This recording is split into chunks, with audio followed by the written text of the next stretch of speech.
we already know that aging can be reversed. That's one thing that I am extremely confident of. And bear in mind, I wasn't a believer to begin with. I was raised just like everybody else. Oh, you have to get old, just like your granddad. Well, that's not going to be the case in the future. The Longevity World Cup, I think I checked it out when it was first sent to me, whenever this was, a couple of weeks ago.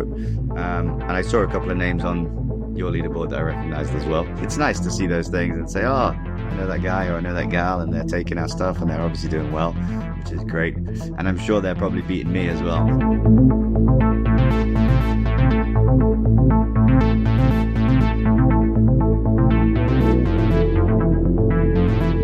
Hey Alan, Can you hear me? yes, I can hear you well. How you doing? It's good, good, good. Couple of things. So, privacy is your ability to selectively reveal yourself to the world. If you, I may have some private questions, and I'm saying this because you feel free to dodge it in any way, shape, or form that you can. No problem. I'm pretty open book. Then maybe we will go into the nighttime erection topic. All right, all right. Finally, but I already see that you have your hydration with you, which is great. It's the most Always. important one. I also have a little bit of coffee as well, though. When do we have DoNotAge coffee? Well, you know what? There's been a million things over the years where it's we could have added a little bit of value, but my concern would be if our focus gets away from the science that we're doing, that would then, halt the progress. And so there's a what's the saying? If you chase two rabbits, you won't catch one or whatever. So yeah, I we try and keep focused on reversing aging through mostly through interventions, but just generally reversing aging, really. All right, all right. Let me start with a little story. I was listening to a YouTube video a while ago, and it was about something vitamin D gives you death or something like that. Some bad experience of a Reddit user. And in the YouTube video, the commenter said that, well, let's look at the ingredients of the multivitamin that the guy was taking, and oh, look at that, it has vitamin B12 in a cyanocobalamin form. So basically, that shows you where the company's priorities lie. So you can just throw that entire thing out. Now, and this put me somewhat of a witch hunt that I'm in Eastern Europe, Central Europe. American people have a lot of third party websites. Those are checking their supplements, but in my region it's not a thing. So I'm always gambling on what I'm taking, and this gave me an idea.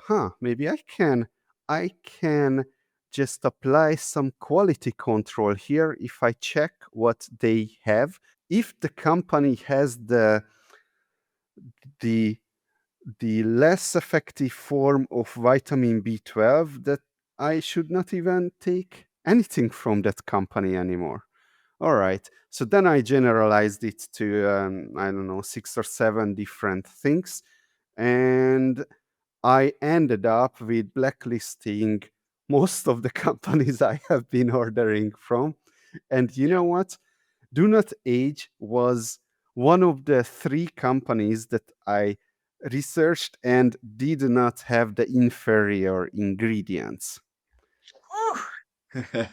So, is this a good way to even look at it? I haven't heard anyone talking about Yeah. this before. I think it's one way, but you have to remember that you're happy to dive in to look at these things. The vast majority of people are just like, give me a trusted source and they'll tell me what I need, and that's it, pretty much. And so what we try and do is we try and make the science and break everything down and make it very simple, put it in simple terms, so that when people, it's easier for people to make a decision. There we go. There's the information. Now you do what you want to do.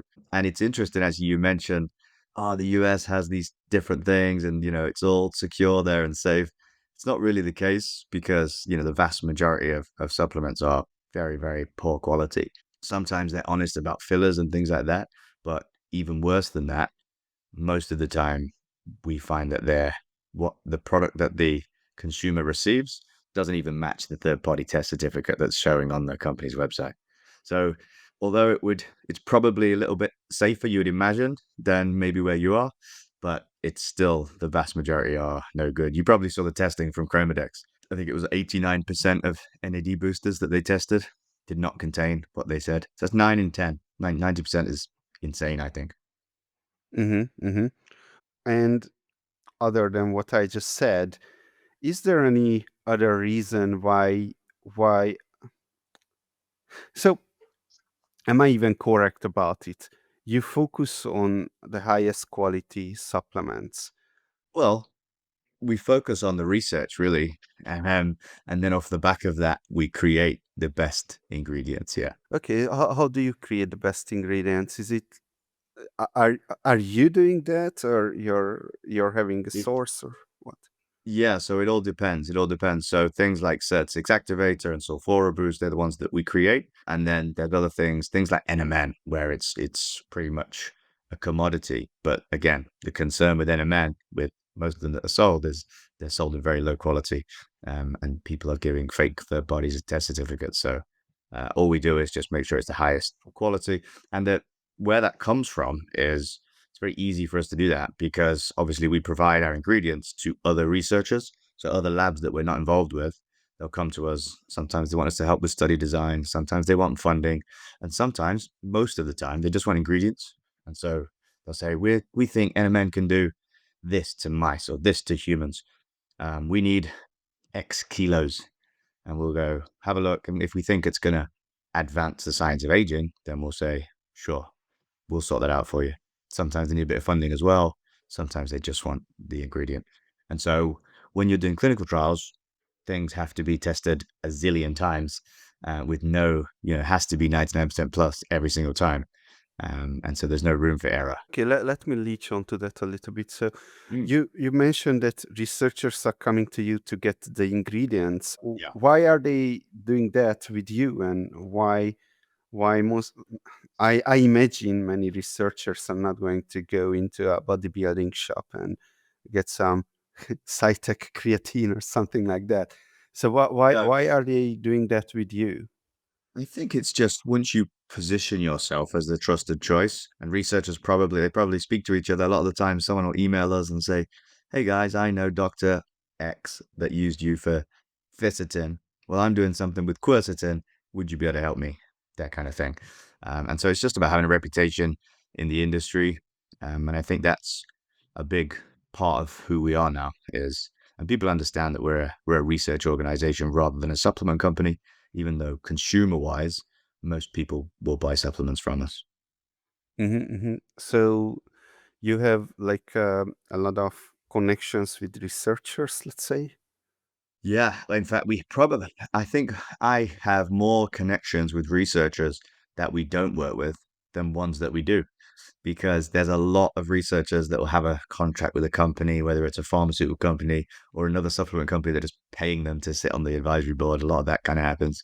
But the researcher themselves doesn't care about that. Most of them have good values and they're trying to genuinely advance aging. And so they give us a lot of advice, which is great, especially in the early days, because obviously I'm not traditionally trained. I'm not a scientist. I'm not a professor. I left school at 15. So I needed a lot of help. And thankfully, everyone in the industry could see my probably work ethic and desire to actually advance the science of aging. And so they became very, very helpful. I'm forever grateful for that. And so now I've got lots of great friends that are researchers in the industry. Let's explore that a little bit. I did notice in many longevity channels, DoNotAge is quite a preferred brand. So, all right. So you're Alan Graves, CEO of DoNotAge, all right? Um, And I used to be. I used to be. I'm not the CEO anymore okay, how come? Did because you? Who fired I you? I stepped aside. I think I was CEO by default only because I was, part of the founding team. And so I certainly wasn't equipped to be the CEO. I just kind of was making it up as I went along, I think. And, I got us to a certain point, and then a multitude of things happened. We ended up growing this huge size global organization. Um, and then I was ending up spending most of my time on things that I really didn't enjoy as well. I'm interested in the research and advancing the science of aging and making the next amazing product that's going to change millions more lives. That's the bit that makes me happy. Not somebody's, emailing us and somebody making a lawsuit against us for some frivolous thing or somebody copying us our website, fighting against these pop-up companies. Oh, someone said, I bought your product on eBay and it's full of grit or something. And it's like, well, we don't sell on eBay, so you didn't buy our product. That's someone copying us. All those kind of BS commercial problems. I wasn't interested in that. And I just thought, you know what? We're at a size now where we need to get a CEO in. And so somebody with the right qualifications, I think. And so now we have a guy called Paul, who's absolutely fantastic and far better than I ever was, and I'm just on the advisory board. I'm the clinical research advisor. And so now all I do from a DoNotAge perspective is just the research, which is the bit I enjoy. So very lucky. Okay, actually, I had some similar trajectory in my previous company, which I founded it. But uh, around 2 years later, when I started working on project, it was a Bitcoin wallet, Wasabi wallet. I teamed up with two lawyers and made them the co-CEOs. So I was able to focus on writing the code. But as the company grew and grew and grew, I wasn't writing much code anymore because you just can't avoid everyone coming to you all the time, all kinds of advices. But I'm happy that you're able to focus on what you like. So Thank that's you. I'm great. very happy as well. And so I spend about half my time now doing DoNotAge stuff, and the other half I do my foundation, which is like a charitable foundation. Probably not relevant for this conversation, but yeah, that's how I spend my time, and it keeps me very happy. All right. Now, where does Do Not Age stand in the island of the longevity industry? So, who are you guys in good relationships with, or are you just isolated in the UK? No, because you said you have a bunch of research relationships. So, how's that? Yeah, Well, what I do you mean, see from your position? I think commercially, there's a huge, you can see our audiences, our members are all over the world. We're majority USA, but still all over the world. Our administrative head office is still in the UK, but we have, manufacturing, distribution, everything Europe, USA, and the UK. We're sold in GNC now. That's new. We're sold in Walmart, and obviously the vast majority of our sales go through our website. We don't do Amazon for obvious reasons. But as my focus is now the Obvious research, reasons. sorry. Not obvious to me. Oh, sorry. My apologies. Yeah, it's when you've been shouting something from the rooftops for 5 years, you assume everybody knows. So we tested all the NMN on Amazon. Basically, Amazon reached out to us, and I think companies and organizations end up being a reflection of the founder at first, particularly. And so I have never been a user of Amazon. I'm still not to this day. I thought it was a bookstore. Turns out you can buy a lot of stuff on there. Um, and so Amazon reached out to us probably because they saw people searching for Do Not Age on Amazon. And so they were like, who's this? We'll reach out to them and say, come on. They did. And the first thing I was like, look, we run at low margins. We can't afford to be paying 30% or whatever it is once you take into account their shipping. That was the first thought. And then I thought, well, I'll have a look. And so I searched for NMN on Amazon, and there was 11 brands, and most of them were selling lower than our cost price. And I already knew we were one of the largest in the world, so that was not possible. And so I just bought them all, tested them, and none of them contained what they said they contained. The vast majority didn't contain any NMN. Some of them contained a little bit, but nowhere near what they claimed on the label. And naively, I thought, oh, great, I'll tell Amazon and they'll just remove it. Problem solved. I told Amazon, and of course, they didn't give a. Can I swear on this? Yes, of course. Yeah, Amazon didn't give a shit. So, yeah, told them several times that those same brands are still selling to this day. So, we said, well, we're not going to do it for those reasons. And, of course, people come along and say, oh, well, 70% of supplement searches start on Amazon. That's a stat that I heard. I don't know if it's true, But listen, I'm not. You can't compete with someone who's selling something that doesn't have the ingredient in, because they're just gonna do it at half the cost, half the price. That's why we avoid Amazon. I think it's a racket, and I don't know if people still believe it, but when I did a bit of research at the time, I don't think people understood then, or at least maybe our audience didn't understand how Amazon worked in terms of people thought they were buying stuff from Amazon, like from this huge company. Jeff Bezos is there making the NMN or whatever. But obviously that's not the case. Amazon's just a marketplace that connects people, evidently in this case, unscrupulous people with buyers. And Amazon didn't give a monkeys about test results and things like that. So yeah, that's the obvious reason. All right, all right. Well, the companies, when they become a certain size, it's really hard to deal with them at that point. How Yeah. many people are there in your company? Directly employed, I don't know the exact number now, somewhere 25 to 30, something like that. I'm not sure. Hmm. And then obviously, if you include all the researchers we work with, then it becomes hundreds and hundreds.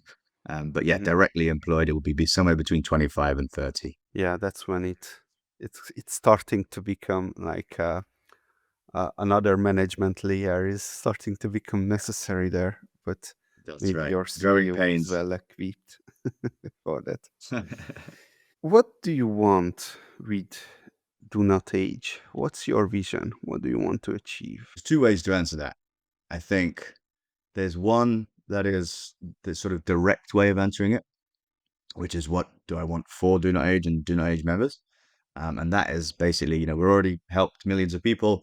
We want to get to a billion and beyond, and basically just try and democratize the fact that aging is malleable. Before that, we need to let people know that it is malleable. That's still the biggest problem. And so that's the sort of direct answer. But really, the impact that I want to have had on the industry is to improve the quality of all supplement providers, because it's in a really bad state. I cannot explain. Most people wouldn't believe how bad the state of the supplement industry is, and because of that, I think if by promoting supplement companies to become research organizations, or even if they don't have to do what we've done, but if they could just donate some profits or to research, it's going to speed up the science of aging so much, and hopefully improve the quality of supplement companies overall. That's the impact I'd like to have on a macro scale. Okay, and what do you think? How far can we go with supplements there? You said aging is malleable. That's almost like saying it's reversible. Is It is. that going to be Absolutely is. supplements? It absolutely is reversible. So if you look at what aging is and how it's measured, you can talk about hallmarks of aging, biomarkers, and ultimately, if we say aging is this biomarker's going up, then we reduce that biomarker, therefore, and the outcome obviously matches. That's reversing aging. I was recently on a panel with, in fact, Professor Meyer was there as well from Singapore. Who else was there? Brian, the nitric oxide guy, and a few others. And we were having this debate and said, is it reverse? Have we proven it's reversible? And everybody's in agreement. I don't think that's up for debate anymore, I believe, as far as I'm concerned. The difficulty is, how do you do it, make it repeatable, and do it again and again and again, and obviously on every biomarker. I think that's like the whole is where it's difficult. And again, this is why we need more funding into research, I believe. Okay, okay, I see. So sure, there are some stuff that we can reverse. Let's say we can make telomeres longer, but okay. So what can we not reverse right now? Um, I mean, that's a very complex question. I think some of the things people will be able to relate to more are things like hearing. We're really, really struggling with hearing. That's the most difficult thing so far to be able to reverse. But in terms of biomarkers, there's a ton that we haven't been able to do yet. I mean, hundreds and hundreds, so I wouldn't be able to get into them all. Okay. All right. All right. I see. I see. Awesome. Now I want to talk to you about about the home test kit revolution, but before that, Mm, I want to talk a bit more about your supplements.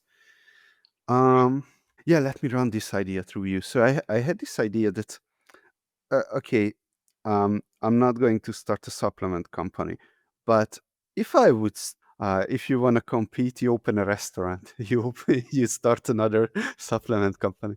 But if I would start, then it would be something really unique. And one very unique way of I was thinking about how to start a supplement company would be to put it together with testing itself. So there is I hope you agree that a revolution is going on with epigenetic testing. That you know, previously you had to go to the doctor, give a lot of blood, Yeah. and then you can get 40 results, right? Now, um, with True Diagnostic on the spearheading this revolution, you just do a drop of a blood, you send it to them, and they give you hundreds of different Yeah. biomarkers. Of course, how accurate it is is we are still on early Yeah. days, let's say that, but we see that this is going to happen, and we are going to get a lot of data from very little blood. And so the way to sell supplements could be to actually test the person, send the analyze it, and send the supplements to the, let's say, to the entire month to that person based on the precisely the epigenetic blood test results. Yeah. So have you ever even think about this before? Yeah, we've done it a load of times. So a lot of our internal stuff, we theorize this, we think this is going to do this, and then we just get 100 people and send 50 of them the product, 50 of them placebo, and then get them to do tests. Usually a 30-day period is about right, depending on what we're looking at, depending on which markers we're looking at. But yeah, we've done that a ton of times. We're going to start doing it at a larger scale as well, and then consider publishing because that most of those were sort of internal tests just to confirm that what we were thinking was right.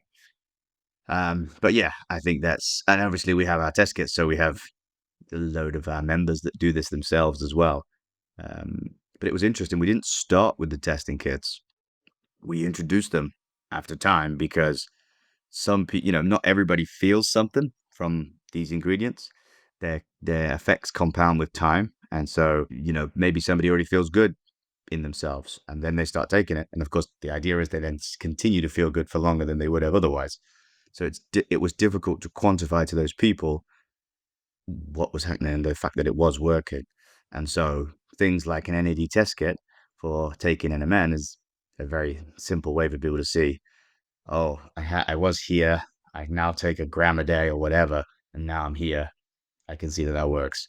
Um, and so because we already knew it worked. So for us, it was just a case of helping the consumer with those test kits. Right, these feedbacks are very important. I mean, Mm. imagine, like, seriously, if probably not me because I'm always messing around with all kinds of supplement, but past me who is running a company and doesn't have the time to mess around with supplements so much, would just, hey, do this test every month, and the exact pills and amounts would be coming in the mail.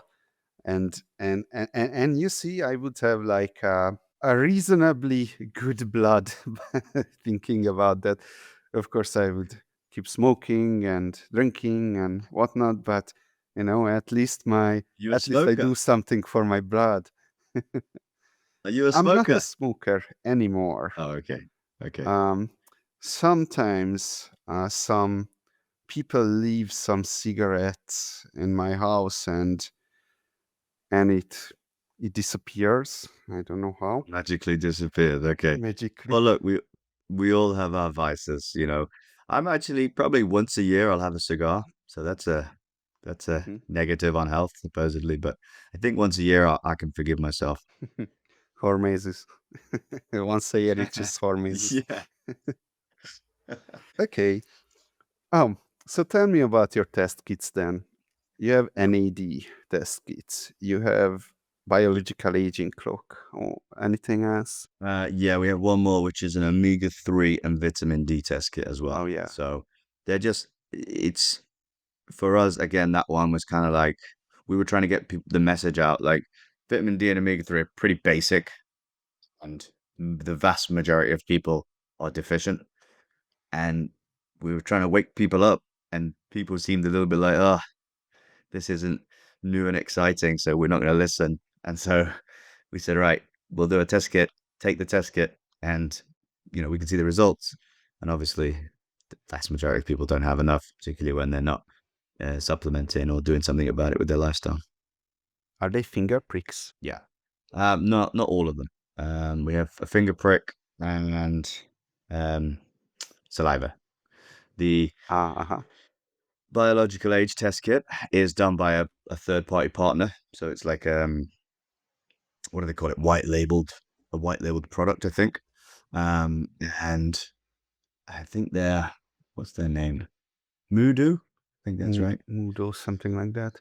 Yeah, I can't remember now, but yeah, so they do the biological age side of things. But I think maybe not so much as DoNotAge, but for me personally, when people are asking me for advice, because that happens a lot when you're in longevity, um, people around me, I direct them more to things like the omega-3 and vitamin D test kit, and the NAD test kit over the biological age, because I think those are a better starting point for people to go, okay, I see this marker, I see this marker, I do this, the marker gets better. It's a bit simpler for people rather than saying we looked at 1,000 epigenetic markers and this is this and this is this. The vast majority of people just go, whoa, eyes will glaze over, and you lose them then. Yeah, that's right. That's right. So this Moodle test kit. Yeah, so how does it work? So people are posting the saliva not to you, but That's to right. someone else directly? Yeah, for the biological age kit, yes, that's right. So they send it to the company that we partner with, and then they get their results back. I mean, their results come through to their DoNotAge account, DoNotAge.org account.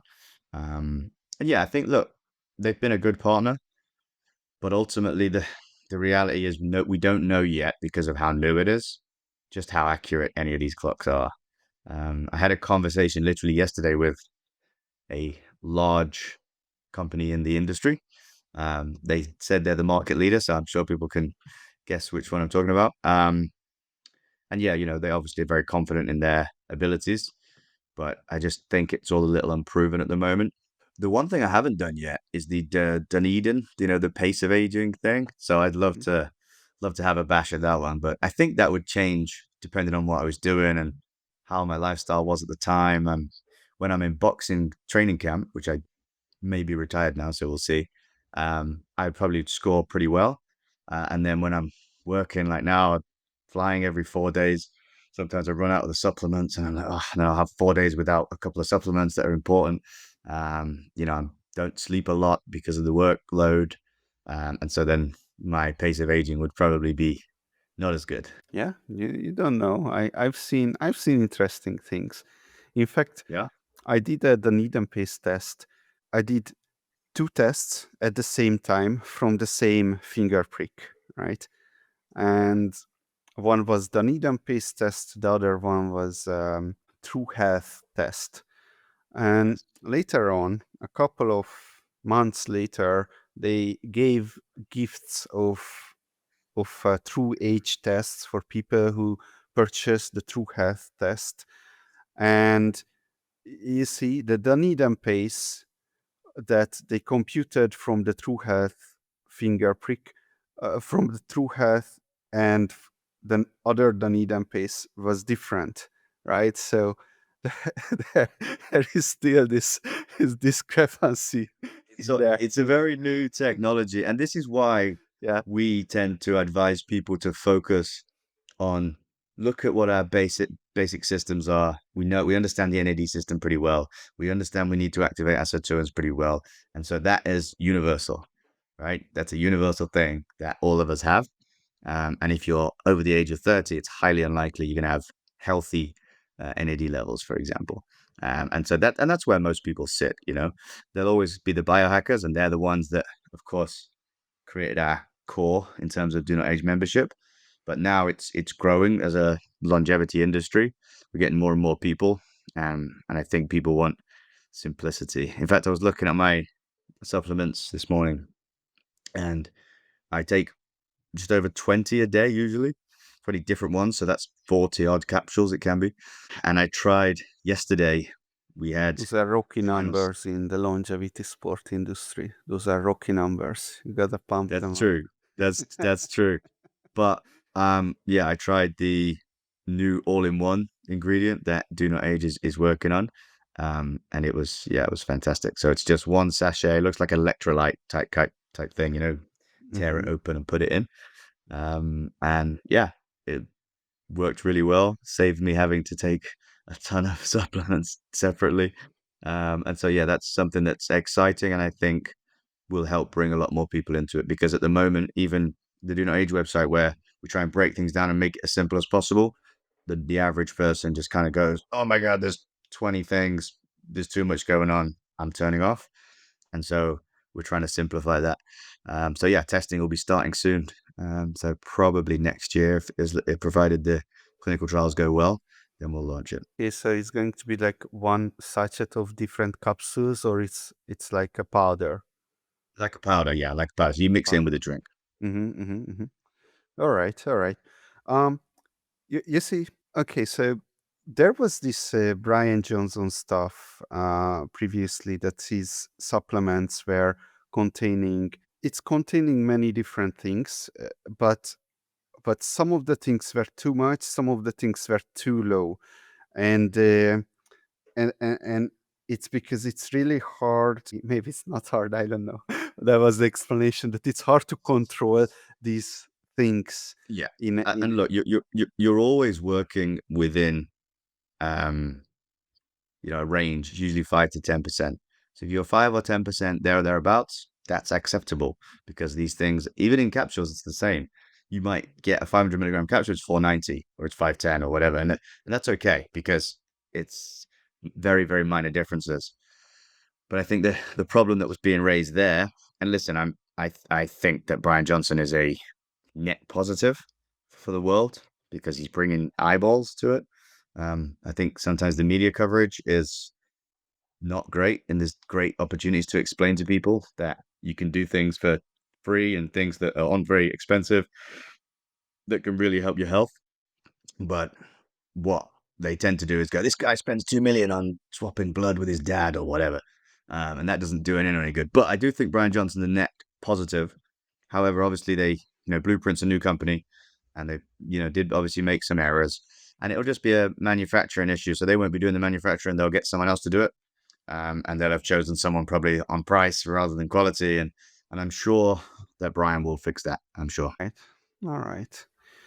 Well, I think one last things about biological aging clocks Mm. would be the. You see, you mentioned that you might don't see that much utility to them, right? But there is undeniable utility. Like okay, I saw from your body language that you don't like that characterization. No, So no, continue. Finish the question, and then I'll correct if I need to. Yeah.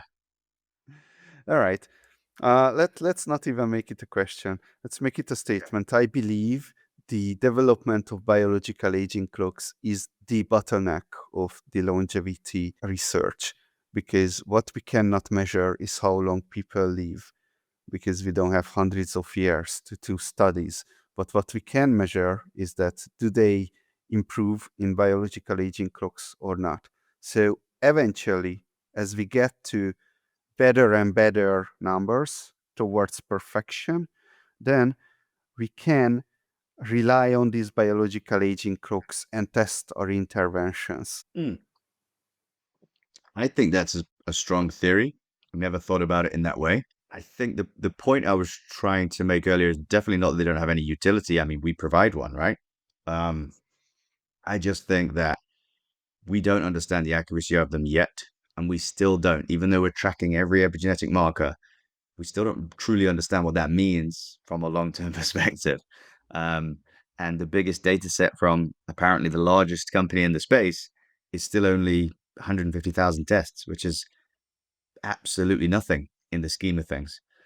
So I just think it's How still many very tests early. did you sold? Not that many, I don't think. So probably under 100,000 for us. And that's across all three as well, all three tests. Mm-hmm. If we're looking at biological age only, I don't know, 10,000 maybe. That's a complete guess, by the way. Mm-hmm. Yeah, Yeah. that sounds about right. True diagnostic is about 150,000 sold, right? Yeah. Okay, okay. Well, one of the way that we can utilize the biological aging clocks is the longevity World Cup. So, what do you Yeah. I think about is now you'll have longevity to as a sport?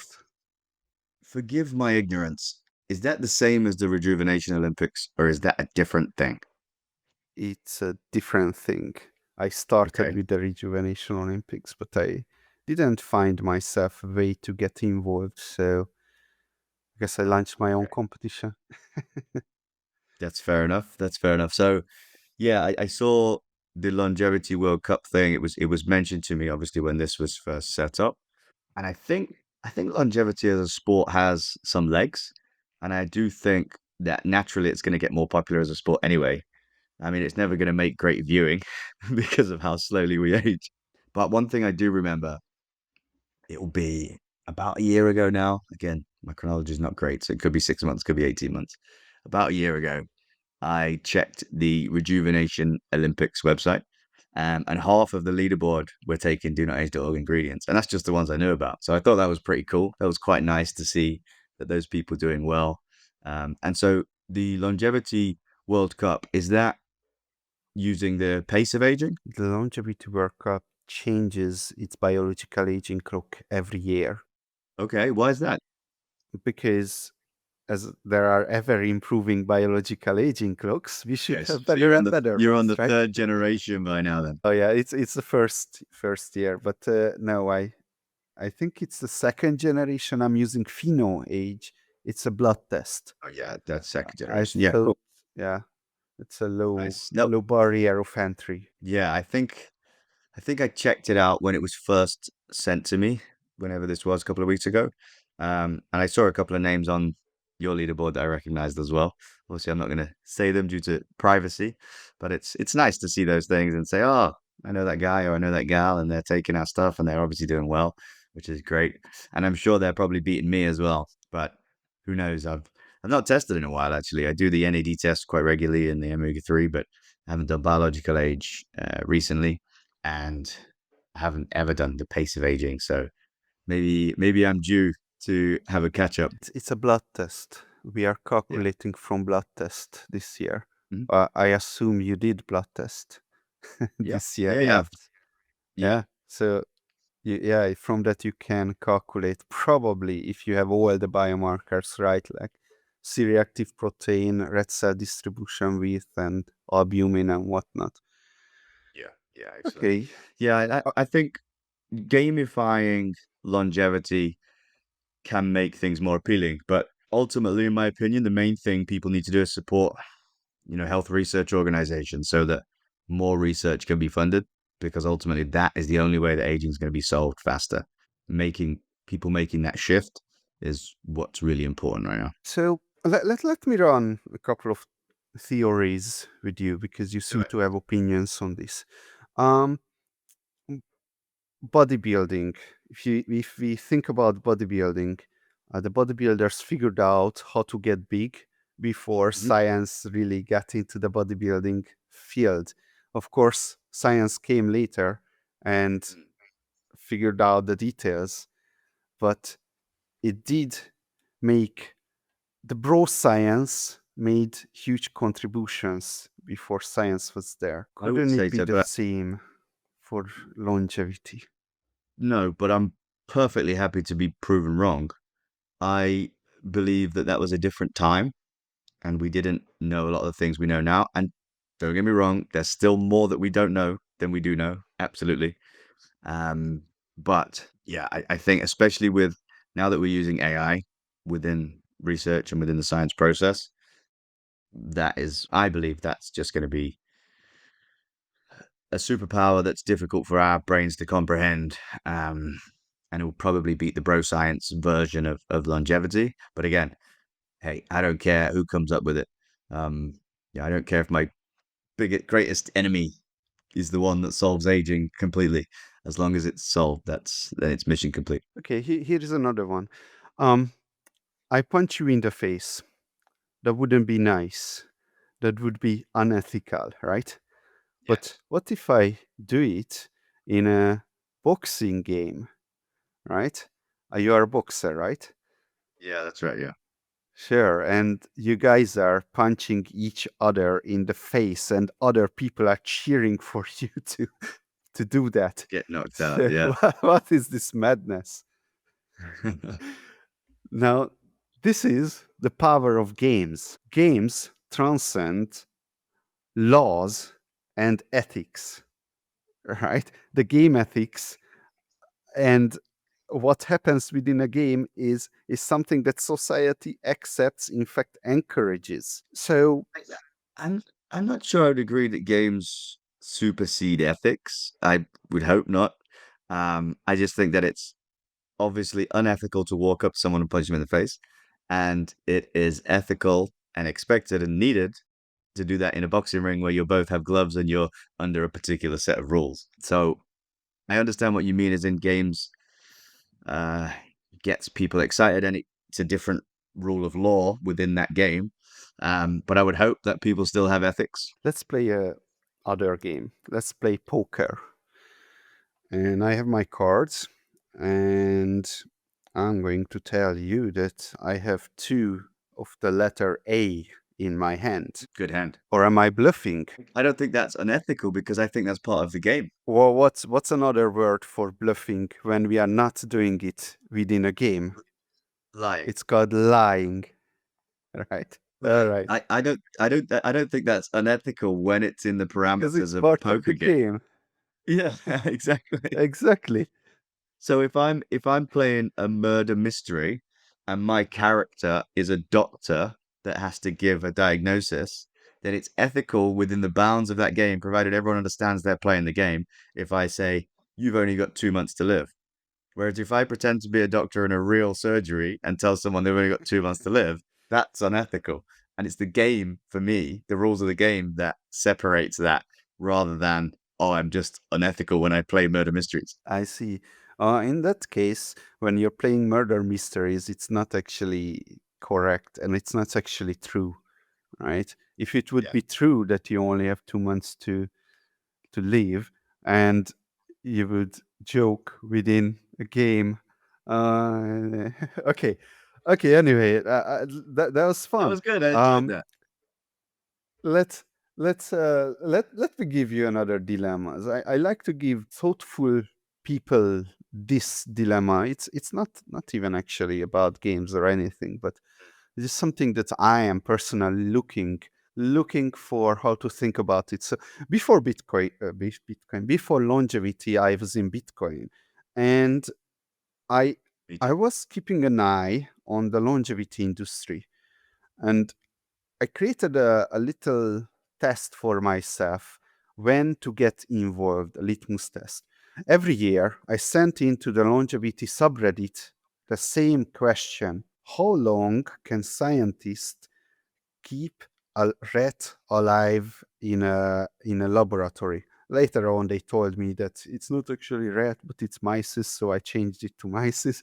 So, how long can scientists keep a mice alive in a laboratory? And you know what? The answer, year after year, did not change. So what hope do we have? I think we have a lot of hope because again, we always look at extending lifespan and health span and things like that. And of course that's the end goal. But ultimately we have to get a little bit deeper than that and say, is this all coming together? because we still don't fully understand that. We understand individual biomarkers. We think this does this, this does this. We know certain ones are really important, NAD, sirtuins, that kind of thing. But there's other things as well that are still yet to be discovered that we have to work on. And then the key at the end of it will be how they all connect to each other. And that's where that last final key will be, the holy grail, the longevity escape velocity. And so we're definitely there. There's a recent study we just published using SIRT6 activator that extends mouse lifespan by 13%. But more importantly, it extended their health span. And again, this goes back to what most people want is they say, people will say, oh, well, living to 120 would be great, but I don't want to do it if I feel 120. And so extending the health span, it was way bigger percentages. Um, and so, yeah, you can have a look at that or link the study in the things or whatever, if you like. um, but yeah, I think we definitely have good hope because there's a lot of very smart people working on this. Most of them pretty ethically sound as well. Um, and I think when you do things the right way, we'd be able to do it faster if we had more funding. And so people should consider that when thinking about what to do with their funds, I believe.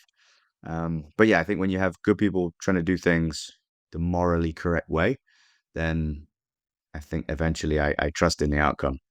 And if I didn't, then I'd probably get pretty exhausted and give up. All right, all right. Well, we're counting on you. You can. So, if tomorrow you would get 10x the demand that you had so far, what would break? What would break first? Because there might be multiple things that break. So I mean, the first thing obviously that would break would be stock. We always try and keep plenty of stock on hand, but if we had 10x from tomorrow, it wouldn't last very long. And so essentially we just have to go and build bigger units. And that's what we do is we just wait until we have the funding to do that and then go and build bigger units and then keep expanding that way. Obviously we've never raised any money. In fact, we give away money, as you know, to research. What else would break? I don't think the support team would break because we have it's sort of assisted by AI now, so it's still a human, but they have AI help. And so it's a human checking it before anything goes back and forward. So that's relatively we'd be able to expand that and stretch that. Um, what else would My break? ev- Maybe the one that the we have a sort of research collaboration team. And so what happens is there's a lot of people that talk about us on their channel. And then we'll give them a discount code or whatever just to track how many people they've helped, and then they get a commission on that. And they are very surprised to hear that we use profit to research and we invest into things that help longevity research despite us having no benefit. So, for example, the recent rapamycin trial that we donated to, that's another example of something obviously we could never benefit from. And so that is the reason why a lot of people talk about us. And so if we 10x overnight, we would have more attention and then there'd be more people talking about us. And so that team, because it's all sort of face-to-face interactions in terms of us dealing with people with channels and whether it's YouTube or whatever, um, so that team, I think, would have to find a way to systemize it because at the moment it's quite manual in terms of because we like to keep a human interaction in terms of how we treat these people, especially because not just because of our ethics, but because they're used to being treated by a traditional supplement company that's going to use them and abuse them, sells them the dream, gives them a discount code, and then as soon as they get that customer data, as soon as they get that first order from the customer from their audience, they will email the customer and give them a higher discount code, meaning that the creator obviously loses any future commission. So yeah, I think the creators that work with us are very happy because they get long-term sustainable income and they have a trusted partner in DoNotAge.org that will look after their audience. They know is going to make them look good because we look after their audience so well. And they know that we're never going to renege on quality or morality or loyalty. But I think that that team, because it's so manual, if we 10x overnight, they might have a bit of a struggle. well, what about 10xing the money? What would you invest in? What would you build? Well, I mean, we very little of that would go into our research because, of course, that was, we've been at capacity for quite a while now. Some of it, I'm sure, would, but the vast majority, we would be looking at other partners and other people. There are still some people that maybe they approach us and they're doing something a little bit fringe that we don't think is going to advance aging that much, or maybe it's too expensive. They might say, well, we think there's a 1% chance of it working, but we need $2 million. That's something that we have to take very seriously. Whereas if someone says, oh, we think a 50% chance that this advances X, Y, and Z, and we need $50,000 and some magnesium, then it's a different conversation. So yeah, we would just be able to help more people. I would need lots more assistance to help me in my side of things, in the research side, because of course the more studies you have going on, I forget about half of them. That's why we have to keep all these Google sheets and all this information. How many studies you're running in parallel? Just So I would about. say dozens at any one time. If from the top of my head, then we've got like 15 right now. So that's currently in progress. Obviously, there's a ton that we've already finished, and there's a ton that we're working on starting. But around about 15 at the moment that's currently happening. When you're talking about research, you mean studies or do you mean other Yeah. activities? Oh no. When I say talk about the clinical trials, it's only randomized, placebo controlled. In terms of testing, in like other ways that we do it, we because it's so simple now for us to do it. We can be doing lots of those at any one time, and some of the results from those will help to shape our um, proper clinical trials in the future. Okay, so what about what comes before the research? Before the studies, the selection, what studies you're even doing. It seems like a very important question that could make a big impact. Yeah. Do you, So, in terms of the ones, like I say, most of them is from people approaching us. And so it'll be their idea coming into us. Some of them do ask for help with study design, but the vast majority already have their idea set up. And then we just run it. I'll run it past some of the people that I know, and I'll choose who I ask depending on what the study's about. I'll try and find the expert in that field. And of course, Professor Gorbanova is extremely helpful. She's been absolutely fantastic. Um, Really, really wonderful lady. I can't stress that enough. And from there, we make a decision together on whether we think that's going to advance the science of aging. And sometimes you don't know. Sometimes you think you're going with your gut. But ultimately, until we do more randomized placebo controlled testing, sometimes we're just not going to know answers to certain questions. And it's painfully slow sometimes. So that 10xing of the money you mentioned, then it would speed things up. But I think ultimately I'm thinking bigger than that. This is way bigger and beyond DoNotAge.org. People should just support research organizations in general. Um, and we should be lobbying supplement companies to either switch to being a research org or at least at the bare minimum do a randomized placebo controlled trial on your product. Because at the moment, what we have is they'll say clinically proven because someone else has done a test on someone else's vitamin D. That doesn't say anything about your product. And so, yeah, I think that is the bare minimum we should be asking for. It doesn't have to be that expensive. You can do a small scale human trial to get started.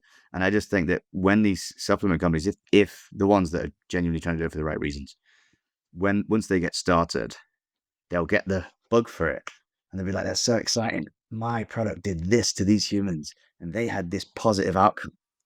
Let's continue." That's what we're aiming for. all right, awesome. What's one thing you strongly believe to be the case, but very few people agree with you on? What's one thing? Well, I know I've said it a couple of times already, but okay, let me change it slightly from aging is malleable to we already know that aging can be reversed. That's one thing that I am extremely confident of, and most people, particularly if we're looking at the entire world, would when you say that to them, they look at you like you've got three heads. I give you a chance to give your best argument. Why do you think that is the case? feel free to think about it. Okay, because there is a relative scientific consensus that we have certain hallmarks of aging, and most of those hallmarks of aging have been provably reversed. What we don't know is if there's other hallmarks or other things that are important and quite how they all fit together. So that's what we're working on. But we've seen that we can reverse them. And therefore, if you can put the cells back into a youthful state, I don't see how that's not reversing aging. And then the person feels how they felt when they were younger. Some of the things that I've seen since um, being involved with DoNotAge.org is absolutely incredible. And it would change anybody's mind. And bear in mind, I wasn't a believer to begin with. I was raised just like everybody else. Oh, you have to get old, just like your granddad. You probably get cancer, or you get dementia, or you'll have a heart attack. Well, that's not going to be the case in the future. It's not going to be the case in the future. And I mentioned earlier about we need to increase the amount of funding that research gets. Well, the best way to do that, even better than all the people that buy supplements, for example, moving to research organizations, even better than that, is if we just get the entire world to understand that aging is malleable and reversible, then immediately that would increase research funding for research by default. So, yeah, I think that's the biggest problem right now on a macro scale. Rocky Stonewell, listening to this conversation in his van while driving on the highway. Now he is realizing that he's getting older. He's not taking any supplements right now. He goes to DoNotAge.org. Um, what should he do? Well, I guess that depends why he's going to go to DoNotAge.org. I mean, we try and the first thing you should do is join the email list. That's where we put out all the information and we'll talk to you about diet and fasting and sleep and exercise and supplements and other things that are going on in aging as well that are, So he should read a future lot. things. Sorry? He should read a lot.